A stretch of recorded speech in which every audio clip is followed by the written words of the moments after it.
it's difficult to point out a particular district with a lot of the good work going on right now, but I do want to take an opportunity to commend the work that's being done recently in the 5th District.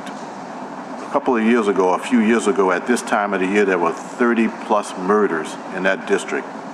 And it's still terrible to say that we have murders going on, but we have 4 murders that have taken place in the 5th District this year. You can't ignore the fact that a lot of it has to do with this reduction has to do with the good investigative work that's being done and the cooperation of our residents and our citizens sharing information.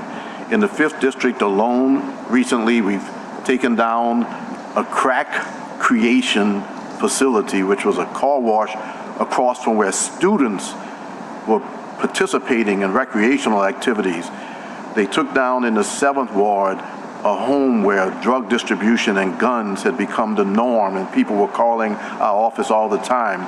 We know about the 5 arrests based on a murder that was the result of someone fighting over ounces of marijuana or something like that. We also had carjackings that were solved recently by arrest of 4 individuals, including 2 juveniles. One person who was arrested the next day who committed a carjacking in the 5th District and then wound up on Japonica Street. So I just want to say that those arrests make a big difference, and it's hard to point out a particular district, but I can be redundant on that one. The 5th District, I want to commend them because I attend those meetings. I talk to the people in the 9th Ward. I talk to the people in the Desire community and the 7th Ward community. They're feeling better than they did years ago, and a lot of it is because of the investigative work that's being done. So I want to thank you all for the work that you're doing that's making our citizens safer, because we can't deny that our city is a much safer city than it was in 2022 and 2023.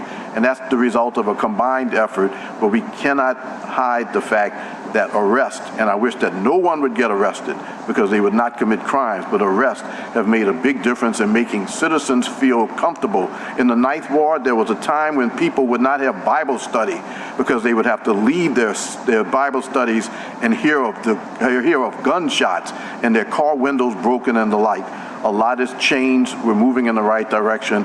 And to all members of the law enforcement community, everyone who has something to do with it, we've all played a role. But I want to recognize a district that I see often, and a community that has been neglected that's feeling a lot better, the 9th Ward especially.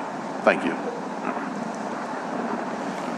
Thank you, Councilman Green. I do want to second those comments as far as crime reduction, looking at the numbers you provided. Year to date, there are 16 homicides, and we're not going to do a victory lap because 16 is 16 too many. But if you multiply that by 4,